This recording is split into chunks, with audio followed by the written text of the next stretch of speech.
A Receita Federal informou nesta quarta-feira que já recebeu mais de 11 milhões de declarações de imposto de renda, das quais mais de 60% foram no modelo de pré-preenchidas.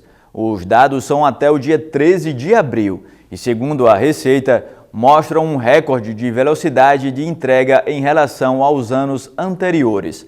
A Receita disse ainda que a grande maioria dos contribuintes não está na malha fina. A Receita Federal também informou que já está em contato direto com empregadores que concentram contribuintes atualmente retidos em malha, orientando que as correções sejam feitas o quanto antes. As declarações do Imposto de Renda Pessoa Física 2026 podem ser feitas até o dia 29 de maio.